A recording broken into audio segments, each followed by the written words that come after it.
Mesdames et messieurs, bonjour à toutes et à tous. On se retrouve pour un nouveau tournoi d'échecs aux États-Unis. Donc cette fois-ci, c'est un tournoi universitaire, donc organisé dans le cadre de mon école. Enfin, en fait, c'est accessible aux étudiants, mais finalement à tous les joueurs. Donc, on était une cinquantaine à peu près dans le tournoi. Il y avait 3 catégories. Il y avait on va dire l'Open des moins 1200, moins 1600, et après l'Open tout court, donc celui que je jouais. Et tournoi que j'ai fait... je m'excuse d'avance, parce que je sais que dans mon tournoi précédent, on m'avait demandé de vlogger un petit peu. J'ai dit que j'allais le faire, et je vous avoue que j'ai pas vlogué grand chose. Vous allez juste voir une petite vidéo de la salle de jeu.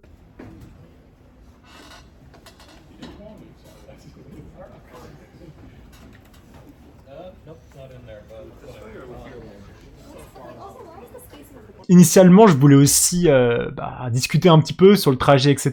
Mais comment vous dire? Bon, faut raconter, on va miser l'authenticité. Avant ce tournoi, en fait, j'ai dormi 3 heures.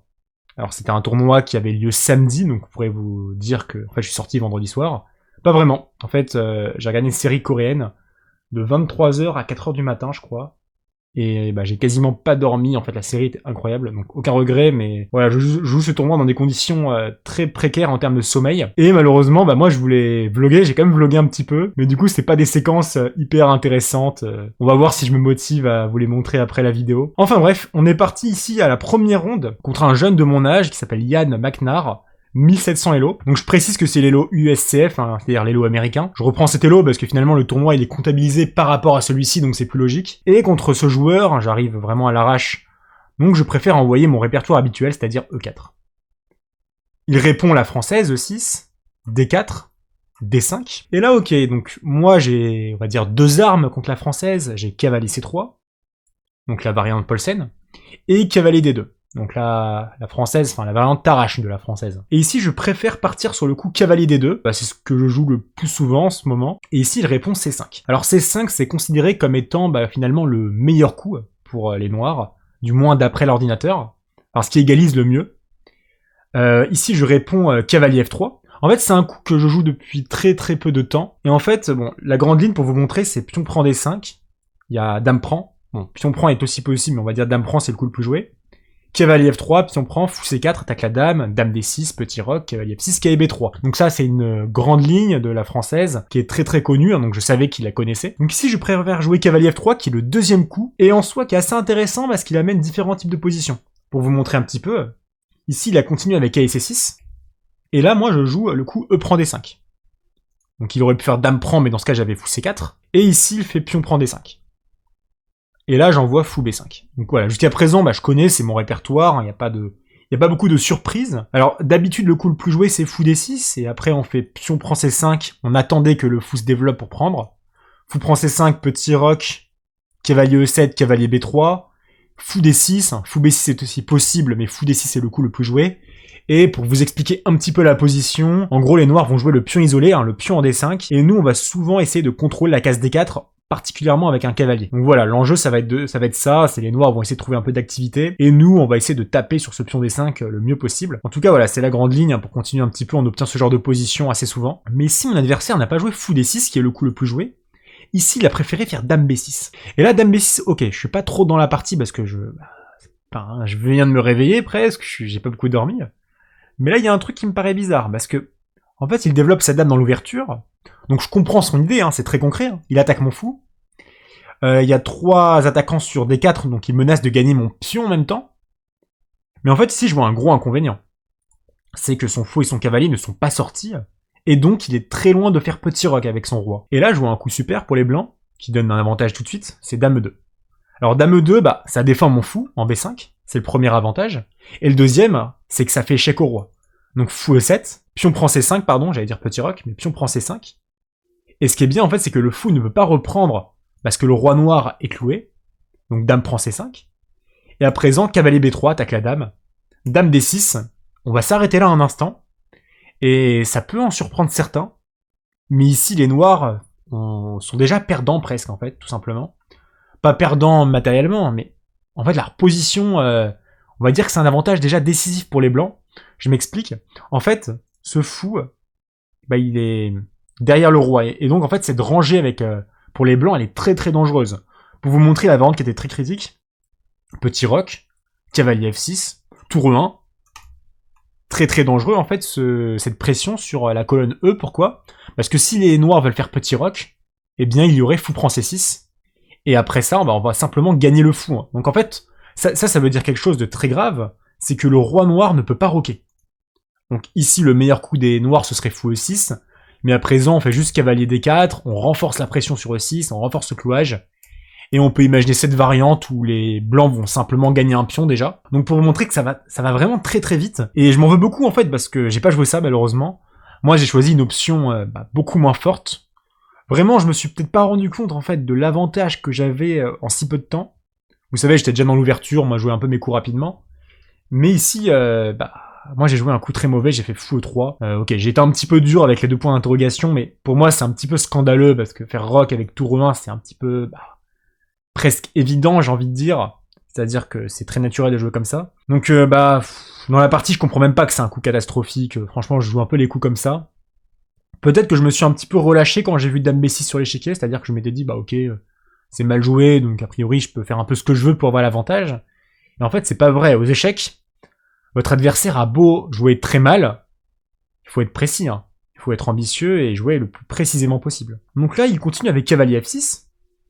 Il développe son cavalier. Moi, je fais petit roc. Pourquoi pas? À vrai dire, fou C5 était beaucoup plus fort, mais moi j'étais peut-être embêté par dame E6. En fait, il y a une variante hyper sympa que je vais vous montrer. C'est dame prend, fou prend, cavalier E5 pardon, plus précis. Renforce le clouage. Donc fou D7 forcé, hein, parce que c'est la seule manière de parer le clouage correctement. Fou prend C6, fou prend C6, fou prend E7, roi prend E7. Et là, cavalier D4. Donc voilà, ça c'est une ligne d'ordi que j'ai vue, et je la trouve hyper jolie, pourquoi? Parce qu'en fait, les blancs ont juste 2 cavaliers monstrueux en E5 et en D4, le pion toujours isolé en D5, et en fait, il y a une très grosse différence en termes d'activité des pièces. Par la suite, on peut imaginer simplement F4, grand roc, tour E1, et les blancs vont être très très bien ici. Donc ok, moi j'ai rien fait de tout ça, franchement j'ai... De toute façon, si je rate petit roc avec idée tour E1, c'est pas moi qui vais trouver fou E5 avec tout... Enfin, fou C5 avec tout ce qui en découle. Mais ok, franchement, pas une... Franchement, je fais rien de terrible hein, jusqu'à présent. Il fait A6 pour attaquer mon fou, donc c'est plutôt pas mal. Moi, je fais fou D3. À vrai dire, il y avait fou C5 qui était toujours possible. Dame E6, c'est un peu la même chose que tout à l'heure.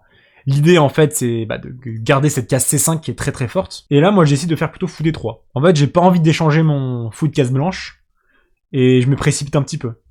En fait, ici, fou A4, le problème, c'est B5. Et B5, là, malheureusement, je perdrai mon fou. Hein. C'est pour ça que je dois venir en D3, si je veux bouger mon fou, je veux dire. Donc là, ça continue avec fou E6, pourquoi pas. Donc tour E1, je mets une tour sur une colonne ouverte. Alors là, jusqu'à présent, je suis quand même un petit peu mieux, hein. J'ai mes pièces qui sont plus actives, mais j'ai vraiment raté ma chance dans la partie, je précise. Donc il fait petit roc, je fais tour D1, dame C7, il se dégage du vis-à-vis avec la tour. Moi, je fais C3. Franchement, je joue un peu mes coups vite. L'idée, c'est juste de renforcer le contrôle de la case D4. Mais là, il peut faire fou G4, qui exerce un clouage. Bon, c'est pas très grave après. Hein. Comment j'évalue ça sur le coup? Petit avantage pour les blancs, je pense. Après, rien d'incroyable, mais petit avantage pour les blancs quand même. Je pense que j'ai quand même de bonnes perspectives, mais il faut quand même pas que je me trompe, et on va voir que ça n'a pas continué de la meilleure des façons dans la partie. Donc ici, j'ai joué H3. Sur fou prend, j'aurais fait dame prend, en fait, j'aurais été content. Hein. Cavalier E5 en pensant se venger sur le fou, ça marcherait pas à cause de dame G3. Et la dame se retrouve derrière, hein. C'est un exemple. Donc ouais, fou prend F3, pas possible, donc fou H5, je m'y attendais un peu. Et ici, je joue cavalier BD4. Alors pour moi, je trouve ça très normal dans la partie, mais apparemment, sur H3, fou H5, G4 était quand même plus fort. Pourquoi? Parce que sur fou G6, je prends du fou, il reprend du pion, et là j'envoie G5. Bon, c'est une ligne un peu barbare, je trouve. Ça me permet de gagner un pion, j'y ai pas pensé pour être honnête, mais c'est vrai que ça offre quand même au noir des compensations, notamment sur la case F4. Après, je pense pas que ce soit assez non plus, donc c'est déjà avantage pour les blancs ce genre de variante. Après, ce qui est dommage, c'est que il faut quand même y penser. Hein. J'ai le droit de pas le jouer, j'ai le droit de choisir de ne pas le jouer. Le truc, c'est que j'y avais même pas pensé, quoi. Donc c'est vrai que c'est pas terrible. Donc moi, j'ai joué plutôt KD4. Ici, il joue tour E8, donc d'accord. Moi, je fais cavalier F5. J'ai l'impression que mon cavalier, il est bien en F5. Et là, il joue cavalier E5. Renforce le clouage. En soi, ça m'avait un peu gêné dans la partie, mais je me dis que j'ai quand même G4. G4 qui chasse le fou, donc je me dégage du clouage. Alors quand on fait H3 et G4 sur le roi, il faut toujours faire attention parce qu'en fait, quand je joue ce genre de coup, ça affaiblit mon roi, hein, je précise. L'avantage, c'est que je prends de l'espace sur l'aile roi, l'inconvénient, c'est que je l'affaiblis. Mais ici, en l'occurrence, par exemple, les sacrifices de cavalier prend, pion prend, fou prend ne sont vraiment pas très dangereux. Hein. Après cavalier prend, après fou prend, pardon, on peut simplement imaginer roi G2 pour moi. Et je pense pas que les blancs aient beaucoup de choses pour continuer. Donc ok, la prise en G4 n'était pas dangereuse, il n'y avait pas de problème. Lui il fait cavalier prend D3 à la place, ce qui est pas mal. Je reprends de la dame. Et il fait fou G6. Alors certes, il a gagné la paire de fous. Le truc, c'est que j'ai un cavalier quand même très très fort en F5. Donc je suis pas trop inquiet. Je me dis ça doit être un peu mieux pour moi. Je continue avec fou D4. Il fait tour D8. Et là, c'est vrai que je me suis un peu précipité, je dirais. J'ai joué cavalier E5. Moi, je voulais vraiment éliminer ce fou, en fait. C'était mon objectif. Parce qu'en fait, bon, j'avais l'impression que mon cavalier était fort. Et je voulais aussi me dégager du clouage avec la dame. Donc je m'étais dit cavalier E5, je vais l'éliminer, ça va être parfait. Le truc, c'est que là, en fait, il y avait une variante assez intéressante pour moi, c'est cavalier prend E7. Donc échec au roi. Donc tour prend E7. Donc ma dame est en prise, mais je fais tour prend E7, j'attaque la sienne. Dame prend E7. Fou prend F6. Ma dame est toujours en prise, mais sa dame est toujours attaquée. Dame prend F6, et à présent, dame E3. Et là, ok, c'est une position assez intéressante, on peut s'arrêter là un instant. Je trouve que j'ai bien réussi à améliorer le pion isolé, hein, c'est-à-dire que ce pion, je peux jouer dessus dans d'assez bonnes conditions. Donc peut-être que c'est un peu mieux pour les blancs, genre de cas de figure. Après, c'est vrai que c'est pas si facile de rentrer là-dedans. En fait, faut penser à des coups comme fou E4, par exemple. Mais c'est vrai que ici, je peux simplement faire cavalier D2. Bon, je vois pas de truc très menaçant. Éventuellement, cavalier D4 avec IDF3, peut-être. Sur fou prend, je fais tour F1. Des trucs un peu tactiques comme ça, mais je pense que ce genre de cas de figure, ce genre de finale, c'est vraiment ma faveur. Après, j'y ai pas du tout pensé, pour être honnête. Moi, j'étais vraiment dans cet objectif d'éliminer ce fou de case blanche. Donc j'ai joué cavalier E5. Et en fait, ici, je me suis vite aperçu du bon coup pour lui, qui est, en fait, ici, cavalier E4, c'est un coup que je trouvais assez pénible. Pourquoi ? Déjà, mettons que je joue... En fait, ici, il menace fou prend à présent, qui pourrait un peu affaiblir ma position. Parce que là, je prendrais du pion, mais du coup, il pourrait y avoir un peu plus de trous sur mon roi. Et en fait, ce qui m'embête, pour vous montrer la variante un peu logique, j'ai envie de dire, par exemple, cavalier prend, H prend, cavalier prend, tour prend. En fait, ici, j'aimerais bien me débarrasser de ce cavalier en E4 avec F3 notamment. Mais le problème, c'est que je peux pas du tout, parce que là, il ferait déjà dame G3. À minima. Hein. Dame G3, et voilà, s'il veut, il peut déjà faire une perpète. Je pense même qu'il peut faire mieux qu'une perpète ici, il peut faire cavalier G5. Et en fait, ce roi, il s'est énormément affaibli sur case noire. Donc en fait, je peux pas jouer F3, c'est ça qui est très embêtant avec cavalier E4. Donc en fait, cavalier E4 serait déjà une bonne égalisation pour lui. Et ouais, du coup, j'ai raté cavalier E4. Enfin, je l'ai vu dès que j'ai joué mon coup cavalier E5. Mais il joue fou C5. Et là, fou C5, je me dis, ok Alexandre, là, faut être pragmatique. Je prends le fou dans un premier temps, c'était mon objectif. Il reprend du pion H, ok. Je fais cavalier G3. Comme ça, j'empêche les idées de cavalier E4 parce que mon cavalier, accompagné de ma tour et de ma dame, contrôle bien la case E4. Et ici, il prend ma tour, je reprends la sienne. Il fait dame B6, donc je fais fou prend C5. Dame prend C5. Et ok, on arrive dans cette finale. En fait, je sais pas s'il veut faire nul ou pas, ou quoi. Franchement, j'en ai aucune idée. Ça a l'air à peu près égal, hein, je vous l'accorde. Mais j'ai quand même l'impression que grâce à ce pion isolé, c'est un petit peu en ma faveur. Donc moi, je fais tour D1. Je renforce la pression sur le pion isolé. Il fait tour E8. Et là, je pense que je prends une bonne décision pour une fois. Je fais dame D4. Alors dame D4, moi j'aime bien ce coup, pourquoi ? Parce qu'avec H3, G4, mon roi il peut être un peu faible sur case noire. Donc je pense que échanger les dames, c'est une bonne décision dans cette position. Et je trouve que du coup, ça clarifie un petit peu mieux cette faiblesse sur le pion isolé.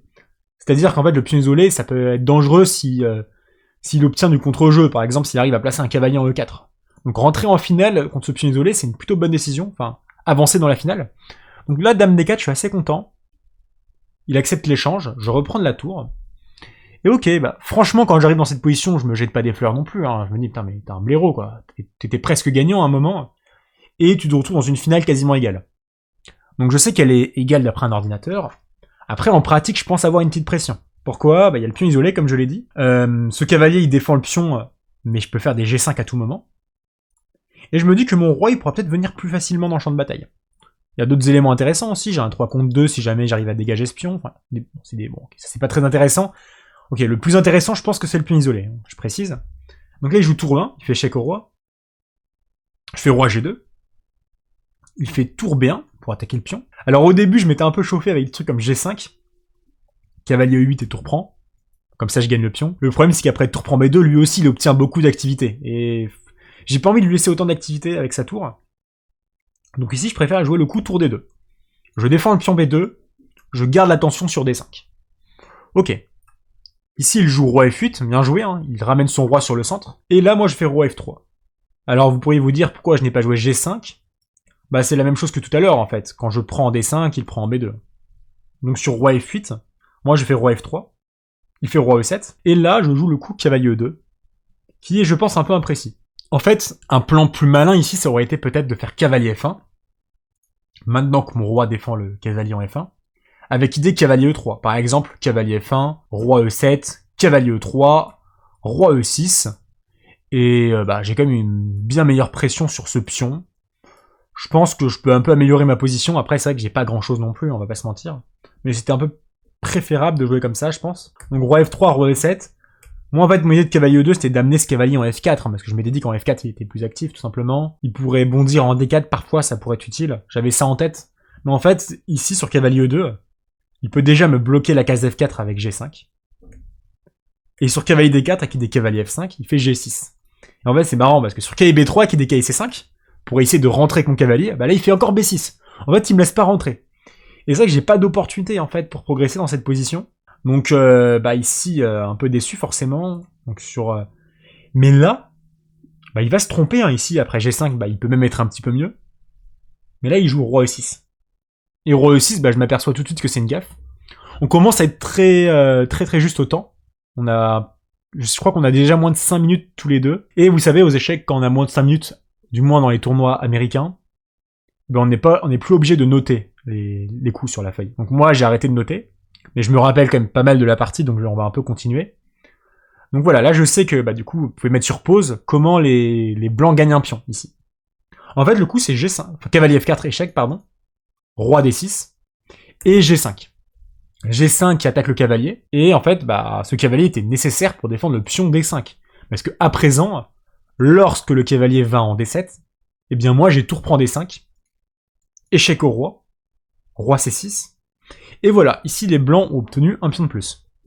Alors un pion de plus, c'est un petit pion de plus, pourquoi? Parce que mon adversaire attaque toujours mon pion en B2.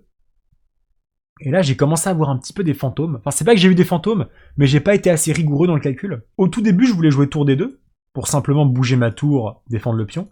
Et en fait j'ai eu très peur de cavalier E5. Échec au roi. Roi G2 par exemple. Et là cavalier C4. Attaque la tour, attaque le pion. Et en fait ici j'ai raté un coup super fort pour moi, c'est tour D8. Tour D8 c'est vraiment bien. Je vais vous expliquer pourquoi. Si les noirs prennent le pion avec la tour, moi je peux faire tour C8. Échec au roi, le cavalier est derrière. Donc en fait, ici, il doit perdre le cavalier. Sur roi D7, je fais tour prend C4. Et s'il essaye de faire roi B5 pour rester en contact avec le cavalier, j'ai A4 qui dévie le roi là forcément parce que le roi ne peut pas rester à côté à cause du pion C3 qui contrôle B4. Donc roi prend, tour prend, et je jouerai avec une pièce de plus. Donc déjà, il ne peut pas prendre de la tour. Donc en fait, ici, il serait obligé de prendre du cavalier. Mais à présent, je fais tour F8. Avec idée de tour prend F7, tour prend G7, tour prend G6. J'ai un pion G5 très avancé, ça va être gagnant facilement. Donc déjà, ici, sur tour D8, ça forcerait des trucs comme cavalier D6. Enfin, ce serait très déplaisant pour lui, et moi, je pourrais encore défendre mon pion avec cavalier D3 qui défendrait B2. C'est une variante que j'ai ratée, enfin, j'ai raté le tour D8 à la fin. Mais du coup, ici, je joue pas tour D2, parce qu'en fait, j'ai peur de perdre un pion. Et je préfère jouer le coup B3, pour défendre le pion grâce au pion A2. Donc là, il fait tour B2 pour attaquer A2, logique. Et ici, moi, je joue le coup un peu... En fait, je vais vous montrer ce à quoi j'ai pensé. Alors ici, si je veux défendre le pion, je dois jouer tour A5.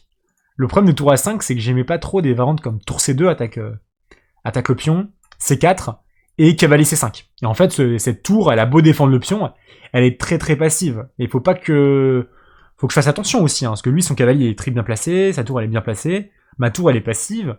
Ici, j'ai pas forcément d'avantage, d'ailleurs. Donc j'avais peur de rentrer là-dedans. J'aurais très bien pu jouer cavalier E2 aussi, mais... En fait, il peut progresser, lui. Il peut jouer roi D6 simplement. Et honnêtement, bah, je sais pas, cette tour elle est très très active quand même, c'est très pénible. Pour vous montrer quoi d'autre. Non, sur tour A5, tour C2, cavalier, ouais, non, franchement, même cavalier E2, j'ai pas d'avantage. Hein. Je pense pas avoir vraiment d'avantage. Mais du coup, ici, je fais un coup très mauvais. Je fais un coup encore moins fort, je fais cavalier D3. Cavalier D3, mon idée, c'est que sur roi prend tour, bah moi, je mange la tour. Et sur tour C2, bah je comptais faire cavalier B4, je fais une fourchette roi tour, et bah le roi doit bouger, il peut plus attaquer ma tour, et là, je mangeais la tour. C'était ça mon idée, mon petit piège. Sauf que là, j'ai raté un truc. Je m'en suis aperçu immédiatement que c'était une faute. Mais je vous laisse mettre sur pause et me dire comment les noirs peuvent égaliser. Tour prend A2, je précise, vous prenez cavalier B4 également. Hein. Important. Mais ici, les noirs peuvent égaliser avec le coup de tour prend F2. Les noirs mangent le pion. Donc bien sûr, bah, je reprends la tour avec le roi. Et lui, il mange ma tour avec son roi. Et qu'est-ce qu'on remarque ici? Bah en fait, lorsque la tour a mangé un pion, bah finalement, les noirs ont récupéré un pion et c'est une finale de cavalier, bah égale. Hein. Il y a 5 pions contre 5. Peut-être que grâce aux 3 pions contre 2, j'ai une mini chance de la presser, mais on va pas se mentir, c'est largement pas suffisant. Hein. Par exemple, roi E3, A5, C4, je sais pas comment je vais la gagner. Hein. Cavalier E5, C4, roi D6, je sais pas comment la gagner, franchement. Je pense que c'est juste complètement nul. Enfin bref, du coup, bah ouais, j'étais un peu choqué de rater ça. Je me dis, enfin, non seulement je suis mauvais en stratégie, je suis mauvais en tactique. Franchement, je suis dégoûté de cette partie, hein, je vais pas vous mentir. Mais là, en fait, il saisit pas l'occasion, il fait tour B1. Je souffle, je suis soulagé. Parce que franchement, arriver dans ce tournoi avec une si mauvaise performance, ce serait très dommage. Surtout que j'ai vraiment pas bien joué dans cette partie. Hein. Je suis vraiment pas fier de moi, bien sûr. Et du coup, bah, je souffle parce que je fais tour D4. Et maintenant, bah là, je conserve mon pion de plus. Et là, je sais par contre que mes chances de la gagner sont quand même très élevées. Il fait F6. Moi, je fais cavalier B4. Je fais échec au roi. Il fait roi C7, je fais cavalier D5. Je refais échec. Et en fait, ce que je vise, bah, c'est pas forcément le roi, en fait, c'est que l'objectif final, c'est cavalier E7, échec au roi, attaque le pion. Et à la fin de la variante, et ben en fait, on s'aperçoit que je gagne le pion G6. Donc à présent, j'ai plus un pion, mais 2 pions de plus. Donc là, voilà, c'est de plus en plus facile à convertir. Là, je suis plus stressé du tout.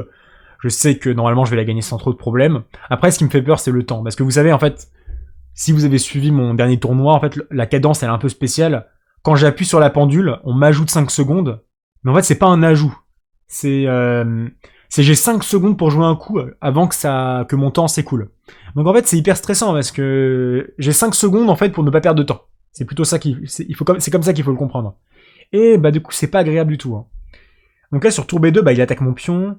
Ok, là, je joue cavalier F4. Donc là, on arrive dans une phase de la partie où je suis pas sûr à 100% des coups qu'on a joué. Parce que bah du coup, on avait très très peu de temps tous les deux, on avait moins d'une minute. Mais ouais, ok, je suis presque sûr. Hein. Enfin, je suis sûr à 90%, on va dire.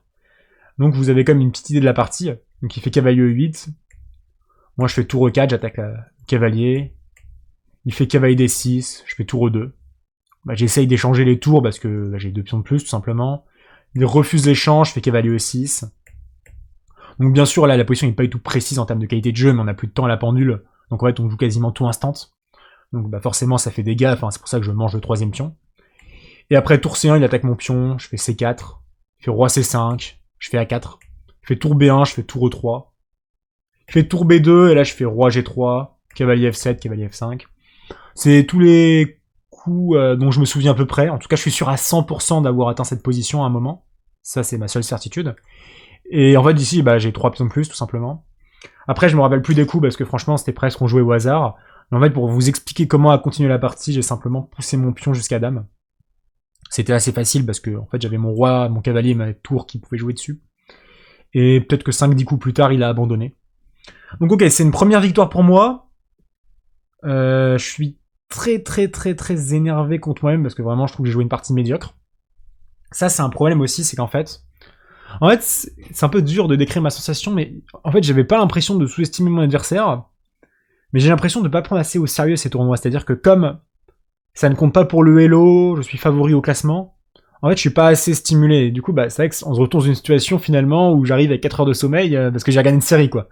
C'est un peu ridicule, mais après voilà, je préfère aussi vous montrer, je préfère être réaliste, hein, je préfère vous montrer, je préfère être, on va dire, authentique qu'exemplaire.